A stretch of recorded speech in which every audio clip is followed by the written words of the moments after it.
Well, I'm very pleased to come talk to you guys about Jamestown, not only to return here to Blacksburg and sort of give back to the community that as I look in the audience, I see a lot of familiar faces. And so I'm very pleased to be here tonight, and I appreciate the offer, and hopefully we'll make this a long-term thing and come back and talk to you guys, because we literally every day we find new things at Jamestown. And I put together a little bit of a slideshow presentation tonight to talk about some of those things that we found in the last 11 years, and then even up to just probably today. Actually, I got to skip work to be here, but so without further ado, I'll start the rather long presentation I have. It deals with, like I said, this is our 11th year of excavations of Jamestown. Jamestown Rediscovery was a venture put forth by Dr. William Kelso, Beverly Straub, and Nicholas Lucchetti. In 1993, they approached the APVA with sort of under the auspices that they had done research in the Park Service collection and had looked at some of the artifacts recovered from Park Service excavations. And after 30-some years of cultural resource management, CRM, it's archaeological work driven by highways and developments down in the Tidewater, we started to understand and get a picture of what it meant to be a 17th century archaeological site. And the artifacts excavated at Jamestown did not match those views, or those attributes. And so we, the team approached the Association for Preservation of Virginia Antiquities, who owns 22.5 acres on Jamestown Island and has been there since 1892, and requested that they do some preliminary digging in lieu of 2007 and see what they could find. Now, for years, folks had believed that Jamestown was washed away, and even 4 years into the project, folks were still very critical of what was going on and didn't believe it. And it wasn't until we really pinned down a few things that we could say we found James Fort. So the time period that we're dealing with, as you can see from the slide, is actually just after the death of Elizabeth I in England in 1603. James I takes the crown. And it's the end of the age of discovery, some would argue, in that the Spanish have really ruled the Atlantic world up to this point, and the Dutch and the English, through privateering, had the ability to sail very quickly around the world, and people like Francis Drake and Richard Hakluyt we're exploring and finding new companies or ventures. This is a time period when our first corporations began. There were a number of companies that were formed, which Elizabeth was part of, and she anonymously invested in these companies, and they were liquidated upon return. One of the most famous ones was the Frobisher voyage that came to the New World, extracted minerals, came back to England, and was liquidated.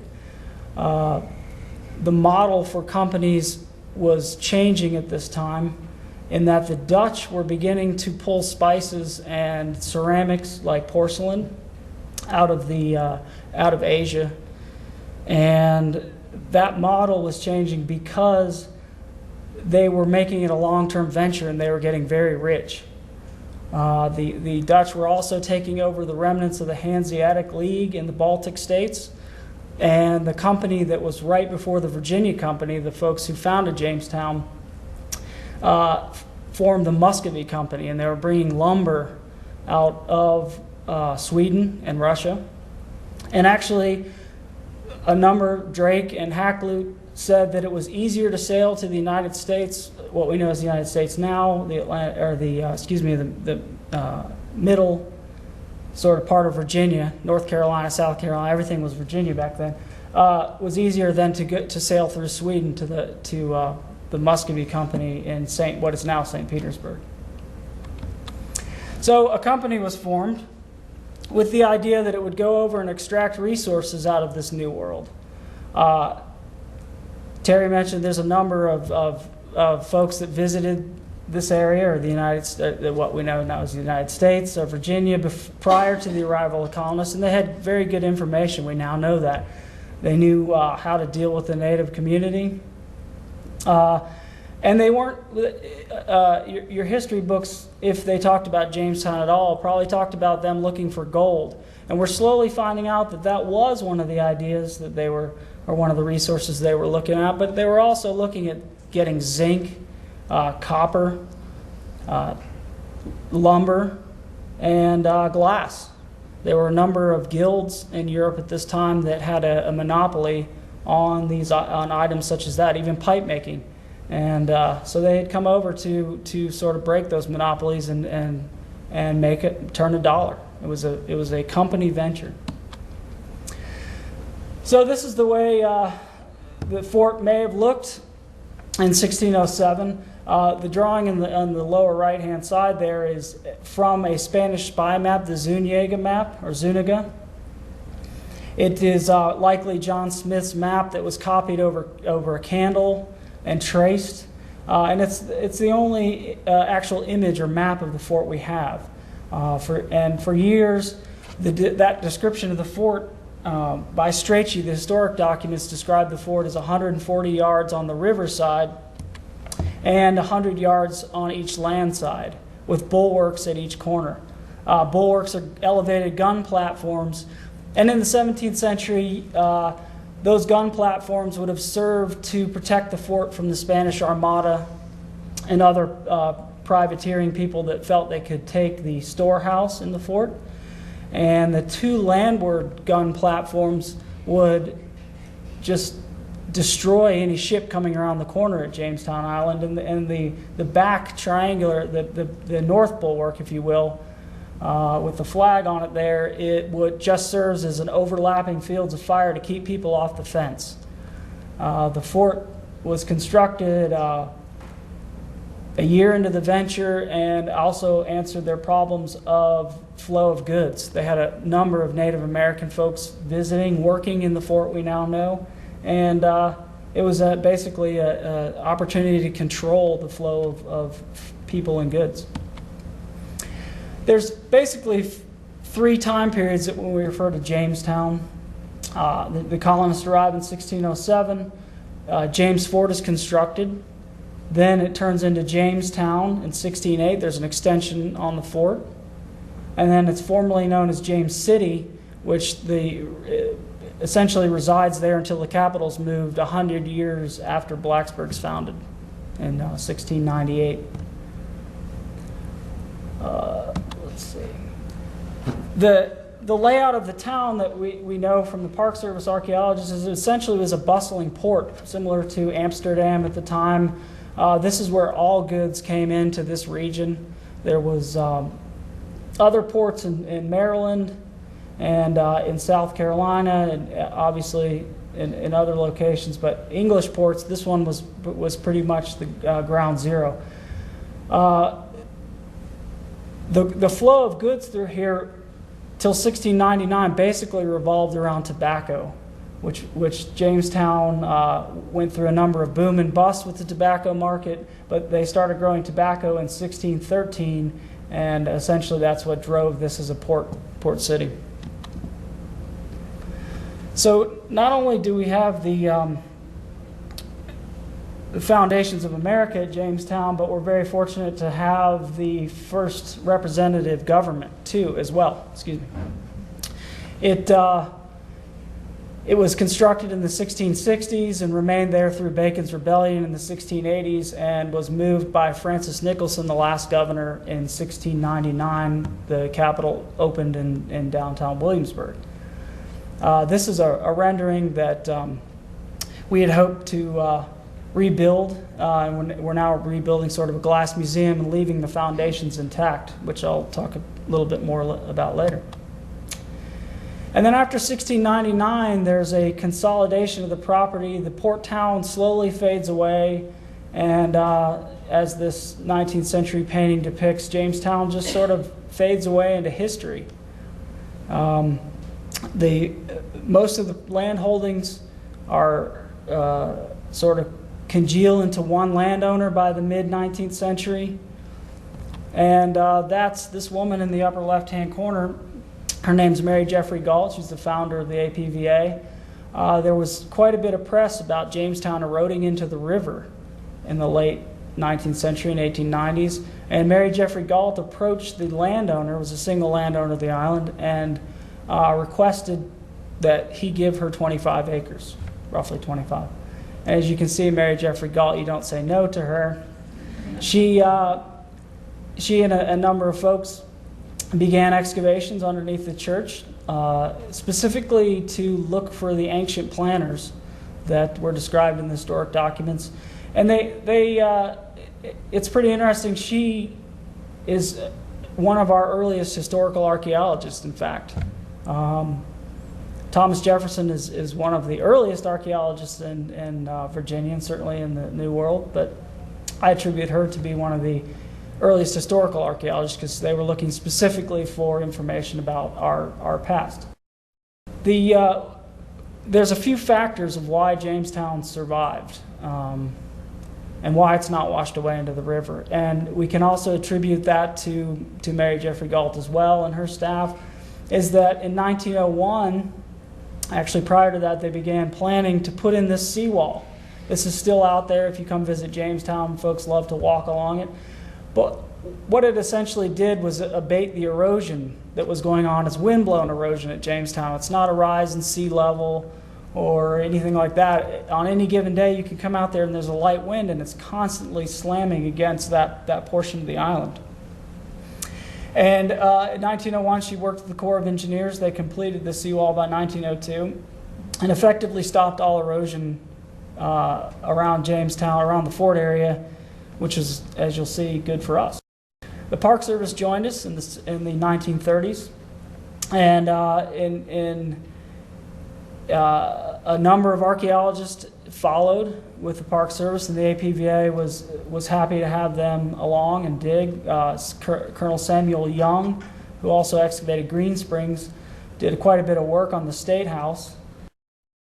And the National Park Service at the time in the 50s, did wide area trenching at 100-foot blocks, just hoping to catch brick buildings or other features. And this was actually a very efficient way to excavate,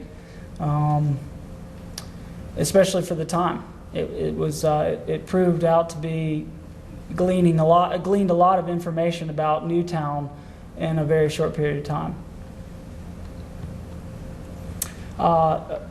Joel Shiner, also an archaeologist out there, did quite a bit of work after Samuel Young on the State House, specifically on what they thought were the starving time victims. And we went in and later looked at this because this is where our museum's going to go. And then Dr. Kelso began excavations, like I had said, in 1994. He serendipitously put his first test unit right on top of a depression in the ground that turned out to be a fort period feature. The other day I was in Bill's front yard and he was bemoaning the fact that he had cut his phone line while planting a tree that I bought him. And I said, well, you found the fort, so. Some people are just lucky in life, and Bill's one of those guys. He came right down on that. It's what we call Pit 1. And another thing I'd like to point out about this photograph, and it continues to today, see, if you look there, the yellow lines, the APVA and the Jamestown Rediscovery has always, from the get-go, tried to involve the public, because Jamestown's not all about the APVA. We feel that we're administering the site, but this is America's birthplace, and so we like the public and everybody to be involved as much as they can. And so throughout the past 11 years, we've had folks come right up to the ropes, and you'll see this again and again in some of these photographs, people right behind us at the moment of discovery. And it's been really nice for us.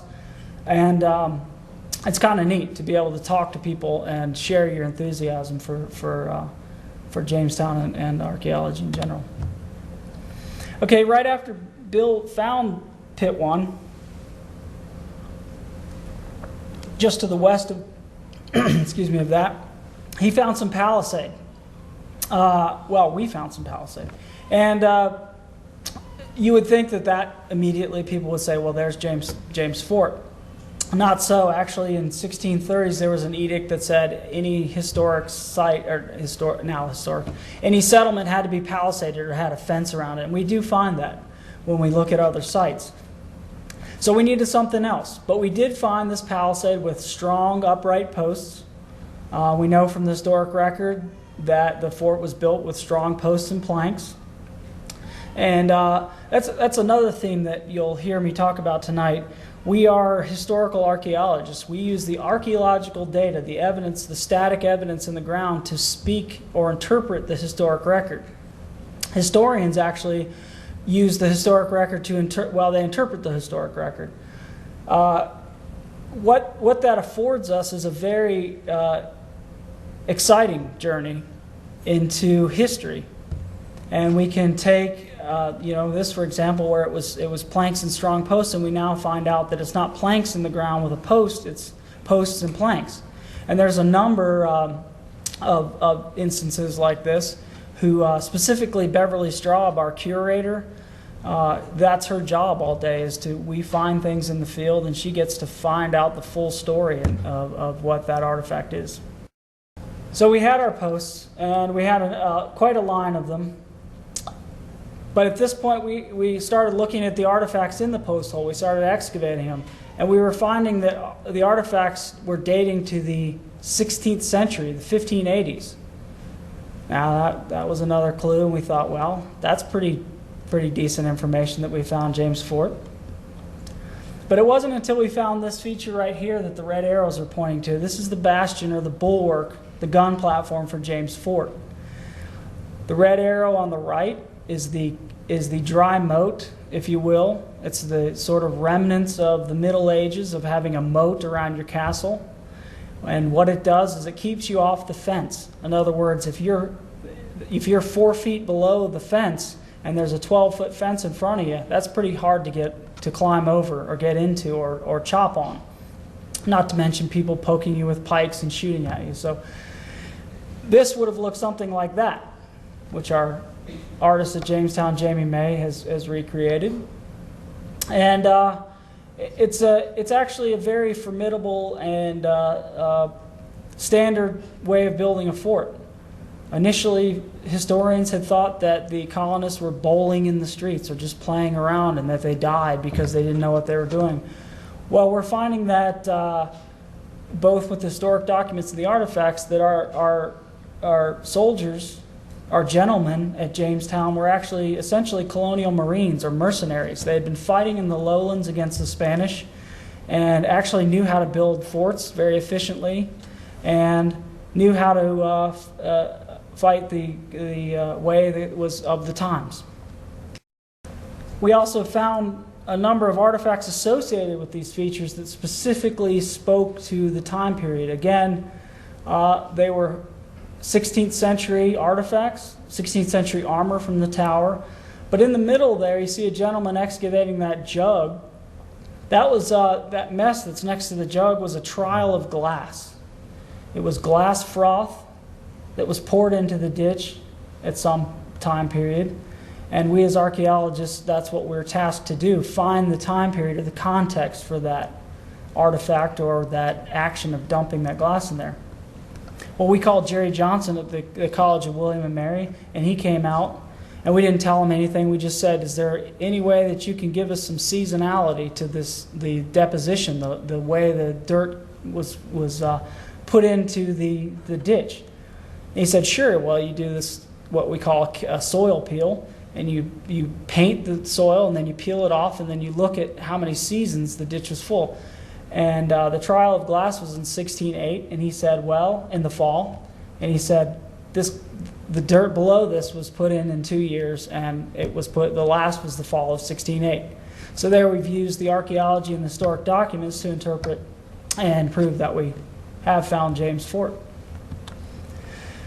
So that finding of that east end of the bulwark there forced us to then consider how much of Jamestown was missing and how the island was used. The historic documents say that the colonists tied the ships up to trees on the island. And it's true, about where the black arrow is pointing is where the modern day channel begins. There's quite a bit of land missing, as you can see. Not as much probably as that depicts, but what it's showing is that since the causeway was constructed, and which now makes Jamestown not an island essentially, that has caused a buildup in that area. And you can go out there and it's fairly shallow, but it was once fairly deep next to the island. After 1996 and 1997, we found the architectural remains of the first colonists, or the 1607 to 1610 period of the fort. And it focused specifically on this building, which is a post and ground structure. Now, this is what we find archaeologically when we're looking at the remains of a house. As you can see, sort of to the left of that, it looks like a fried egg almost. That's the post for one of their buildings, and the fill is just what was placed back in the hole when they were constructing their building. If you went out to any farm fence and dug it up, this is probably exactly what it would look like. And what they're doing is stringing a bunch of these posts together. Now this is the building, and it looks sort of like a drunkard's path of post holes there. And we had a hard time. There were a lot of contentious debates about this style of architecture, and it wasn't until Eric Dietz, one of our staff archaeologists, did some research, and he found out where the colonists had come from. And a region in England, Lincolnshire, is where this style of architecture is very prominent. And all it is they put in these cratchits, which are forked sticks or forked posts, and then they build the roof on the ground, and then they lift it up. So the placement of the post is not in a Georgian mindset way. It doesn't have to be rectangular or square. It can be a drunkard's path of posts, to quote Eric Dietz, and then you just parget the sides or whitewash it and put on some thatching. And this is a neat little display here that Jamie May put together. This is the post in the ground. This is what we found.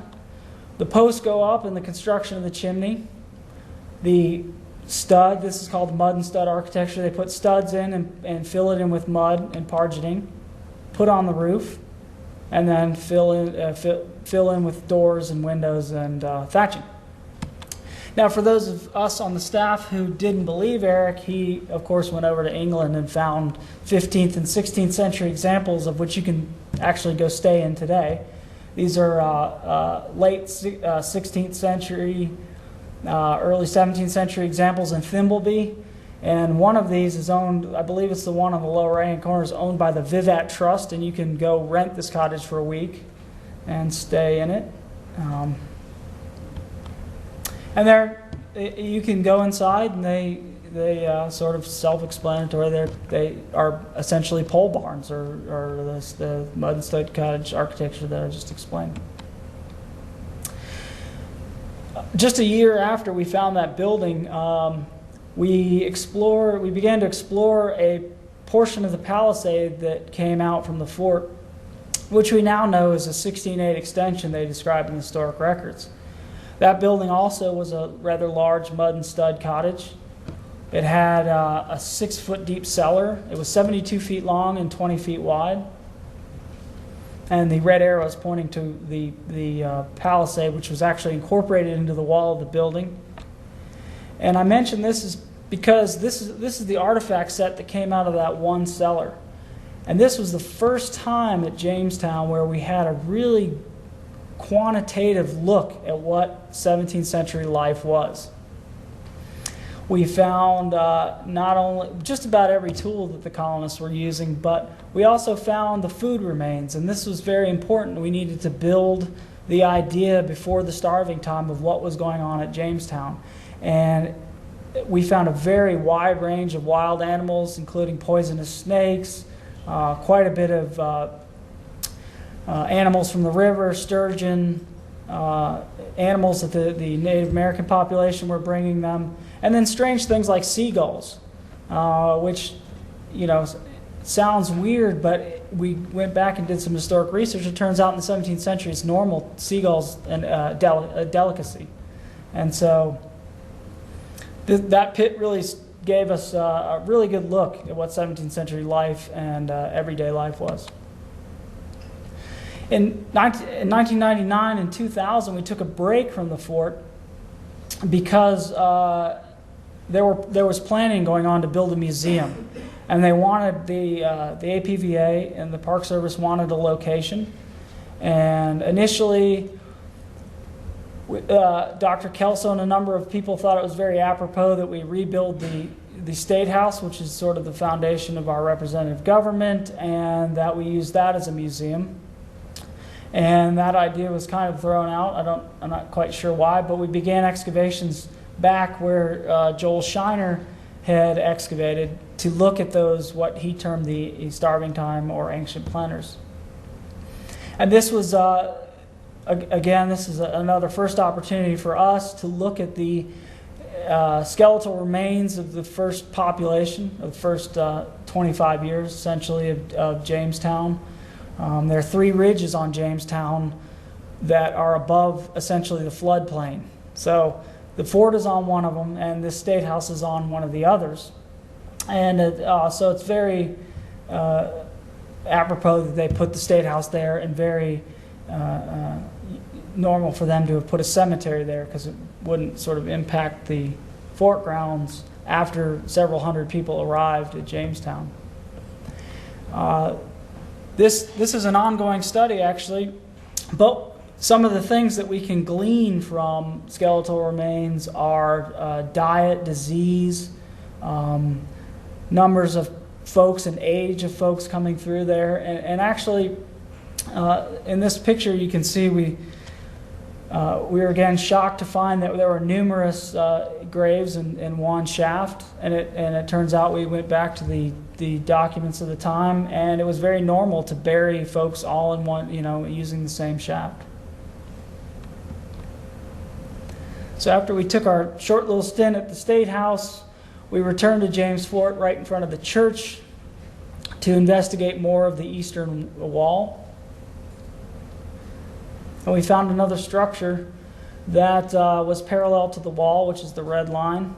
And it had a cellar in the north end, which was very interesting. The fill in the cellar appeared to be this mixed clay and burned fill, which turned out to be our mud and stud cottages collapsing in on this.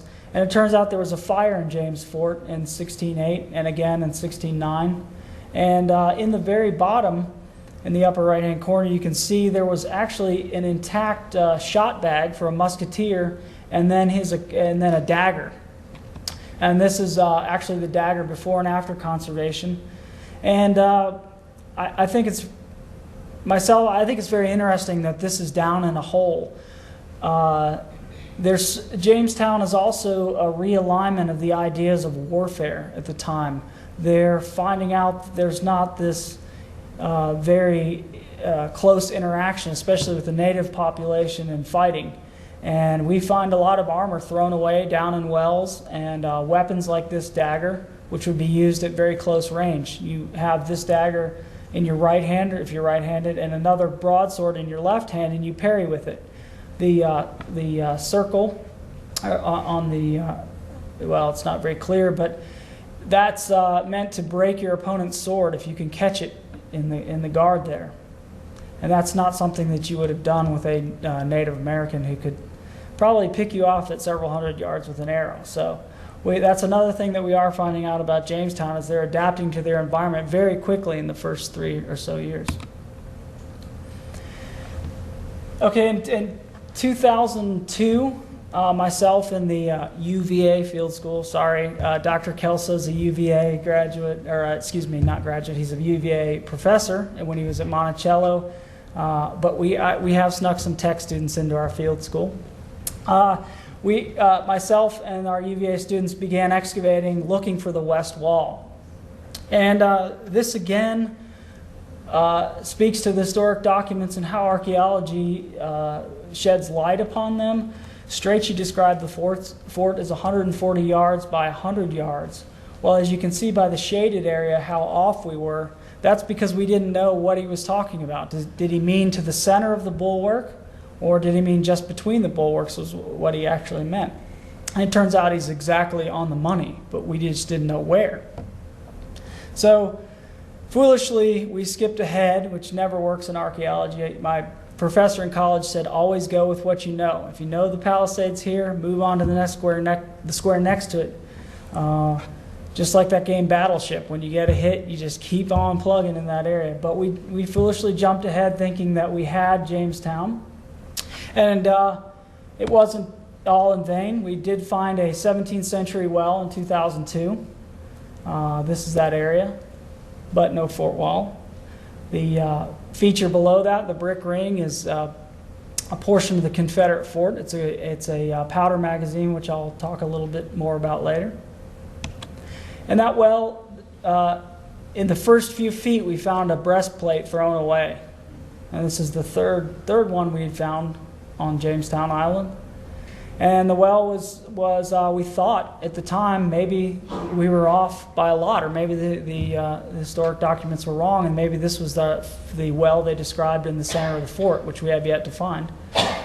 And so we very excitedly began talking about it and excavating it down. This is just before the water table, where we had great preservation of artifacts, including this flagon, which is a 17th century measuring vessel. It's for measuring out water or wine. It can also be used as a personal drinking vessel, which this one actually, it's hard to see because of the lights on it here, but it's got PRE on the handle. And we're working on maybe pinning that down to an exact person. But this is the number of artifacts that were in the last 2 feet or so. The well bucket ring is actually there on the bottom left-hand part of the slide, and all these heavy items, except for the armor, was probably used to tie to the side of the bucket. In other words, if you drop a wooden bucket down a well into the water, it probably will float for a while before it, if you can get it to turn over. So it's likely that they tied these things around the side to get it to tip over and then pull it up. We sort of were foolish in the fact that we didn't listen to our curator, who told us the artifacts were not 1607, 1610, early well that John Smith and Strachey talk about. She was saying it's more 16 teens, and it turns out she was right. And that's a point I wanted to bring up actually in archaeology. Sometimes it's not the things you find, it's what you don't find. And what we didn't find in the fill of this well was Native American interaction. Our earliest features are rife with Native American pottery and artifacts. And that wasn't the case. I think we found one piece of Native American or contact period pottery in this feature. And so we should have listened to her and known, but it turned out to be a 16 teens well. That pipe in the upper left-hand corner, I wanted to say a little bit about that because it's kind of an interesting artifact. Robert Cotton is a pipe maker that arrives in 1608, and he starts producing pipes in a Native American manner. And that's a bit strange thing to think about, because here you have these elegant, delicate white pipes from the continent, from Holland and the Netherlands and England. Why would he be making Indian-like pipes to send back to England? And a visitor asked me about this the other day, and I said, and he was wearing a Tar Heels jersey, and I said, well, your jersey speaks to the similar thing, or why sailors would get Trobriand, English sailors would get Trobriand tattoos. It's because it's a frontier idea. You know, you're back in the streets in London smoking an Indian pipe. You have a story to tell, and that happens again and again throughout history. And even today. In the bottom of the well, we found a well ring, And on my way to work one morning, I had an epiphany. I forgot one of our tools in archaeology is dendrochronology. And we are in the process of trying to get a specific date for this well ring that will hopefully tell us at least a range of say 3 to 5 years. It's questionable. One of the best dendrochronologists resided here at Virginia Tech, Dr. Heikkinen. He's since retired, and we're working with a guy in Arkansas. But his feeling is that unless it contains 2 trees where we can overlap and look at the rings and the growth rings of dry and wet times over time, that we may not be able to date that. But maybe next time if I come up, I can tell you what we found out. So one of the other things we found in that excavation was, you may have read in the news, was this person buried about 30 feet outside the fort, all by himself, parallel to the fort wall. Now there's a couple things that I can tell you about this individual that may shed light on what you're hearing in the news about it being Bartholomew Gosnell. Specifically because I found this guy and dug him. There's the characteristics or the attributes that make us think this is Bartholomew Gosnell. The first one is the soil layers. We know what date he was placed in the ground by the artifacts and the soil layers on top of him. And he was also buried with a leading staff. That item, that artifact to the top, is a captain's leading staff. It's a high status item. If you think about Patton walking around, this guy was General Patton at James Fort. He was the one who put together Jamestown, the company venture, and a high status coffin, not buried in a shroud, which most of our folks are.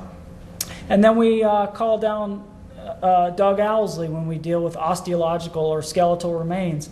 And he's told us that this guy was in his late 30s, specifically 36 to 38, which then we can go back and look at our death dates in the first few years of the fort for 36 and 38-year-olds, and Bartholomew and one other gentleman who's not a captain comes out. And so that's a little tour of how we arrive at certain information, specific. Now, the ultimate specific information is what Dr. Kelso is involved with right now in England, which is obtaining mitochondrial DNA from a matrilineal link, which is either his sister or his mother. Well, it turns out we know where 2 of his sisters are buried, and we've gotten permission from the diocese over there to go in and find the remains and without disturbing them very much, take a sample from those graves and then compare it to Gosnell's. Unfortunately, I won't get to go because we start the UVA field school right when he's leaving, and we do kind of feel that the archaeologists in England would be stepping on their toes, and so it should be a pretty big thing. They've kind of been keeping it on the low down, and you probably heard some in the paper, but it'll probably be a fairly big deal when they arrive or come to some kind of conclusion. Here's a woodcut showing that leading staff, fairly common field item, or battle item on the field. And here's actually a woodcut that people think is Bartholomew Gosnell trading with the Native Americans, Pequots, up in Massachusetts in 1602. And he actually, pretty interesting, there's a leading staff on the ground, but he was an explorer prior to Jamestown, and actually named Martha's Vineyard is named after either his mother-in-law or his daughter. That's the mitochondrial DNA I was talking about. And then also in 2002, we began work on finding the North Bulwark.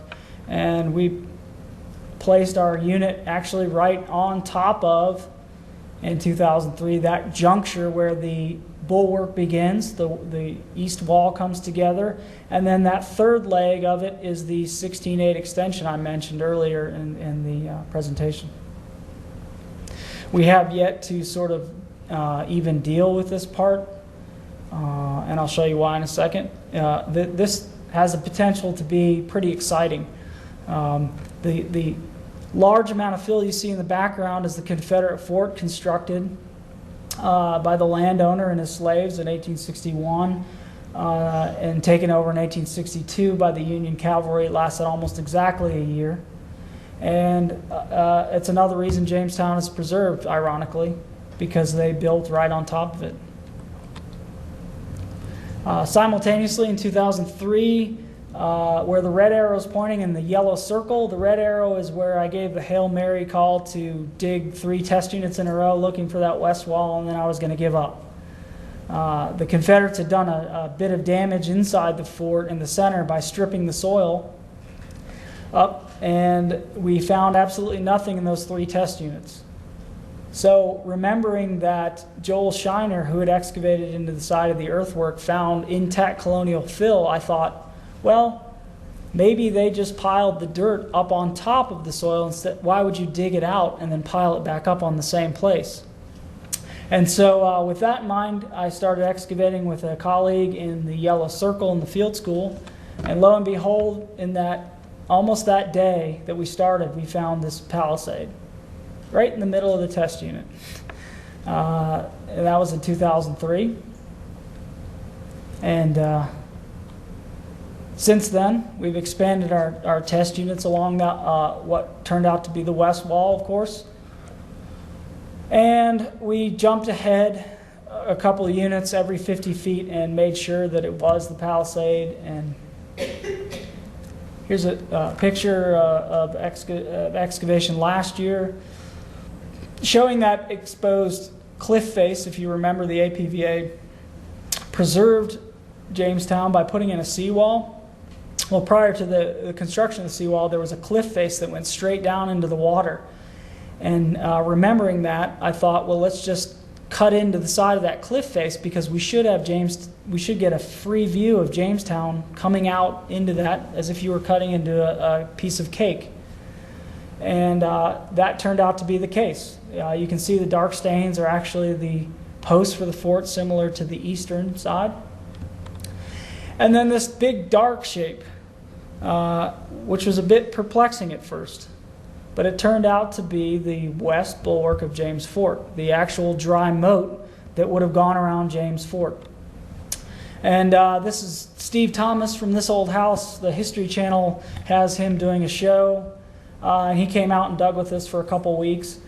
And I took this photograph of him, and I use it not because it's him, but because it's a great shot of essentially 400 years of history right there.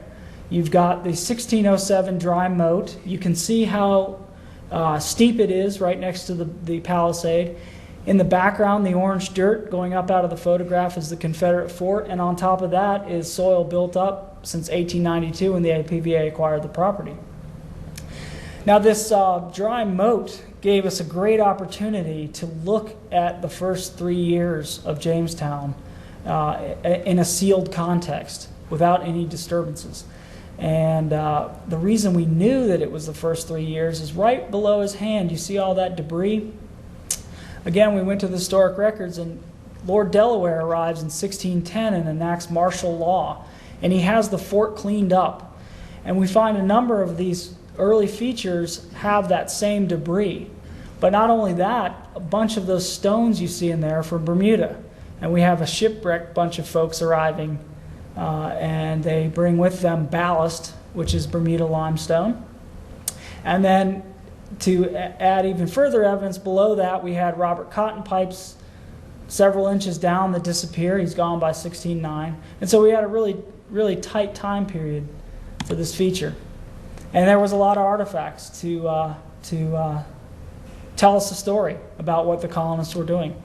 This is from about 3 to 5-gallon buckets from that feature, which hundreds of buckets came from. And to me, one of the most interesting artifacts that came out of that feature were the representation of the Native American population. In our history books, we learn about Pocahontas and Powhatan and capturing John Smith and trying to pound his head in, and this sort of disparate relationships with the local community. But that actually wasn't the case. They were living, working, intermarrying in Jamestown, and some of the artifacts in this bulwark spoke to it. In this turtle shell, which was probably served as food or some kind of storage device. You see those are purple mussel shell beads, but they're in production. They haven't been finished. And there was some unfinished or undrilled pearl beads just to the next to that rock, and that rock is for producing beads, we think. What you do is you create these roughed out shell, you put them on a string, and then you rub them all together so they all become round of this the same roundness, I guess. And that's a similar practice all over the world. Folks produce beads, shell beads like that. And then one of the most interesting artifacts is that, I'm not sure if you can see it very well because of the light, but there's a English flint arrowhead up in that corner. It's a Native American or contact period projectile point or arrowhead made of English flint. And up until this point, we had never found anything made from English that specifically spoke to a Native American. In other words, this group of points down on the bottom was highly prized, almost glass-like stone from all over the Chesapeake. It was highly procured items and very sought after. And so here we have sort of a little window into the what was going on with the interaction there. I thought that was kind of neat. Another interesting item that caused us to scratch our head quite a bit was this piece of human skull was in the pit. And you can see in the upper sort of middle left-hand corner, it's been drilled on. And what that is called trepanning or trefanning. It's still practiced today. If you get in a motorcycle accident and your brain swells, they will trepan to relieve pressure. They can also trepan to reach up inside and move fragments of your skull, if it's fractured, up off your brain to stop the swelling. And our surgeons at Jamestown were battle-hardened folks. They came with surgical kits, which I'll show you in a minute. And as you can see, this piece sort of failed to drill through, and we're not quite sure why. But it's obvious that as you can see, it didn't make it through. And also, there were multiple attempts in the same hole. Now, Dr. Owsley, the same guy from the Smithsonian, came down and said that this individual had suffered blunt force trauma to the back of the head. This is where the piece actually fits on our our model. And he was telling us that it's very interesting that they chose to drill there because that's where the brainstem is, and that's not really where you want to be drilling a hole. We also found the dotted line indicates an area that there's saw marks. And so there was a suggestion made by a number of folks that maybe this was our first autopsy that our surgeons were practicing, or maybe they just failed. We're not sure. I can say that since we made these slides, we have found more fragments of the skull, and it'll be interesting to see what they've got to say about that. Let's see.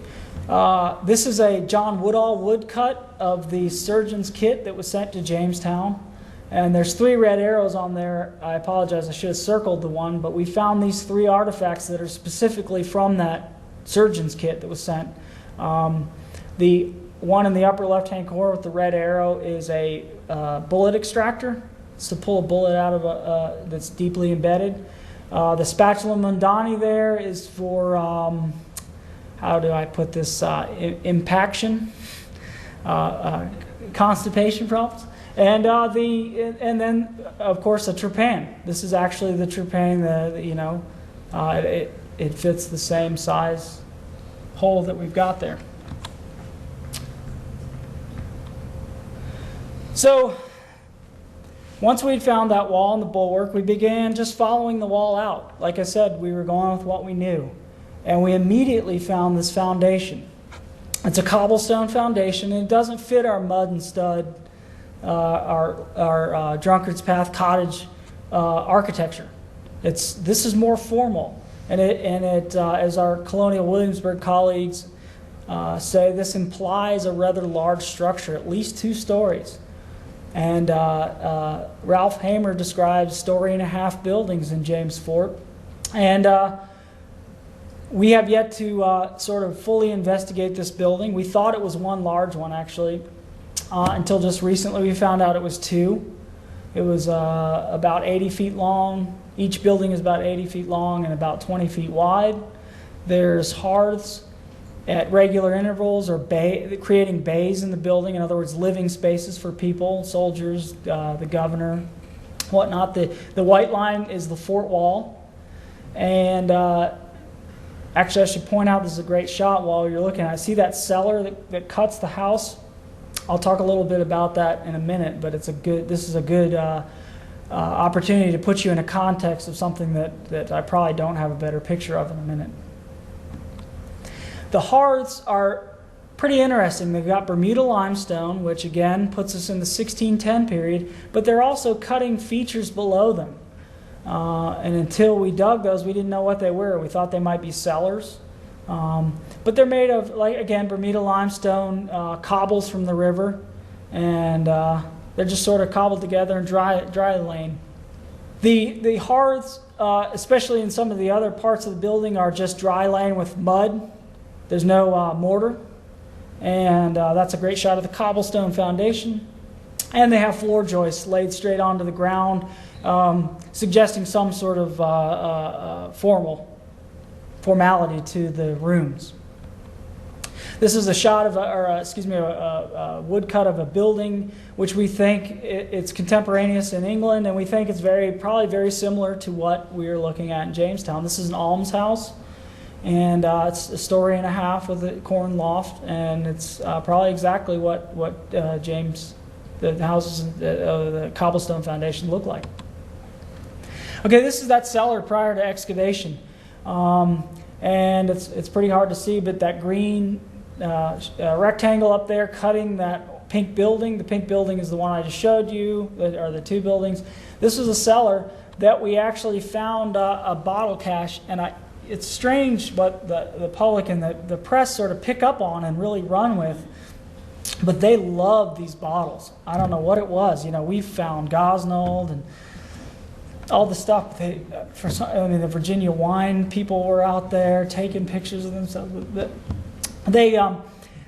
One of the neat things is that, and I had some video, it didn't quite work, but the bottle that's next to her right hand actually had a seal on it, and it was Francis Nicholson, which is very interesting because this cellar that goes to a building cuts one of the first buildings in America, in English America, and it's actually Francis Nicholson is the wine bottle seal, is the governor who moves, which essentially causes Jamestown's decline. So it was kind of neat to have those sort of superimposed. Now, I want to talk a little bit about our Civil War history. It's not something that I specialize in, although I take great pleasure in learning about the Civil War. I specialize in contact period Indian culture and early colonial history, but I love the Civil War, hearing about it, but I caution you because I'm not an expert. And when you talk to Civil War people, they're very iconoclastic, and they want to tell you about the Civil War. And I'm not one to give you any sort of battle or details about badges or things that we might find at Jamestown. But I do know about the archaeology. This picture is of a bomb-proof in Petersburg, and we're actually digging up a bomb-proof right now. And so that's one of the neat things about our job, is it leads us down paths that we might not necessarily go down. Like I said, Fort Pocahontas is the name of our Civil War fort. It was constructed in 1861. These rows of heavy nails or spikes threw us for a loop. But after doing a little research, I found out that we had recycled Columbiads and Dahlgrens in our fort, which were naval cannon. They were recycled off a ship. And essentially what they were doing was building a low-slope ship's deck on top of the ground, and then recreating the gun carriages right there in the fort, as if they were on a ship. The Civil War fort has a few layers that we can discreetly manage or talk about, and we dig it all as one context because it's mixed up. The soil comes from in front of the fort and behind it, and it's all mixed together. And so we're very careful with that resource, but we take it out as Civil War. The date of it is actually technically 1861, although we find fort period artifacts in it. The red line below shows the intact level 1607 to 1625, essentially plow zone that we get to enjoy once we work all the hours getting to that point. And this is something that we deal with, and we have to fight hard against. Folks want us to bring in a machine and strip off that fort, and we are a preservation organization. It's not we have the luxury and the leisure of studying Jamestown at our own pace, and we do. I was describing to a visitor the other day. She said, "Boy, that's tedious work." Well, what we do in archaeology is very similar to a surgeon. If the surgeon is trying to give you a triple bypass, he's going to cut right into you and get to your heart, and then he's going to slow down and take his time. We do the same thing. It's how whatever the resource warrants. And so, like I said, with the Civil War fort, we may take it out, those layers. We came down on essentially 1892 and later fill. Then we encountered our Civil War fort. We very carefully mapped every nail and every artifact we found. And then we shovel this into a wheelbarrow and screen it all, and it gets put on a digital map. I did want to mention that we do, in the summer, we have a field school, and we do sort of use them. They learn a lot from us, but they're our strong backs, young students. And I think for me, certainly that is a time to rejuvenate our minds, and teaching is a neat thing for us. This is a little something I want to talk about, our legacy. And this is what I specialize in at Jamestown. It's called Geographical Information Systems, or GIS, and it's basically a digital map that that's very elegant.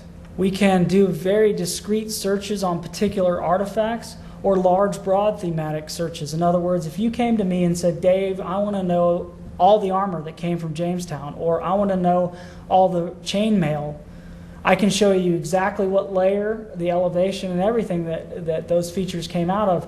And it can also be the user interface it's map driven. In other words, you can click on a feature on that map and it'll tell you every artifact that came out of.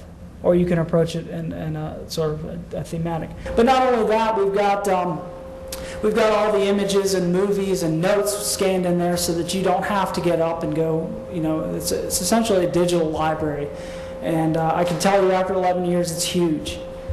But it is our legacy, and we're very responsible to the resource. Now, one of the neat things that we get to do is, is work with Virtual Jamestown. Dr. Randy Shiflett here at Virginia Tech, and some folks at UVA, the VCDH, got that right, Virginia Center for Digital History.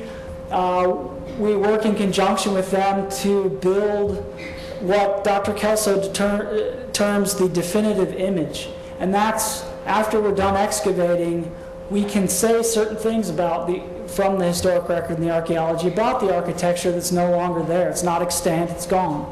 That's one of the things that we're developing, is a virtual recreation of the State House and some of the buildings at Jamestown, with the idea that you can then search them and find out how we know what we know, or how we came to that conclusion, and then maybe even build a conclusion of your own. One of the very strange, I think, and exciting opportunities we had is movie production group came to us a number of years ago and said, "We're going to make a movie starring Colin Farrell." I think if you go on Google and type in The New World, that's the name of the movie, The New World, and it basically documents, excuse me, that's the wrong language to use about Hollywood. It is a timeless love story. How about that? I can't talk about the script. We've got a gag order, but I think it's going to be a big hit. But they came to us and took our archaeological information. This is a mud stud cottage with a bark roof, and there's James Fort behind you. And that's our staff members walking around, and they built essentially what we had in our heads and worked very closely with us. So it's pretty exciting and sort of unique and a bit strange to see what these stains in the ground come to life, but that should be coming out in 2006. And then we've had a number of folks that have come work and worked with us and put our ideas to the digital world. This is a History Channel recreation of the fort that you might have seen. It was curious because at the time that they worked with us, the building on the left, on the west wall there, we thought was 1, and we said, "Oh, you should have made it 2 or 1," and then now we found out it's 2, and that is something about archaeology at Jamestown. It's a very dynamic and learning process. Things and theories and ideas and facts change literally daily as we excavate. And then in 2006, our museum will be opening. It's called the Archaearium, and it was termed that because it's sort of an interactive place. We had some prototypes of interactive displays where you make your own decisions or you find out about how we know there's certain things about Jamestown. And Haley Sharp, a group out of England, is designing our displays, and we're working very closely with them to design those actually right now. And that's about it. I know that condenses 400 years of history into 45 minutes or so, is it?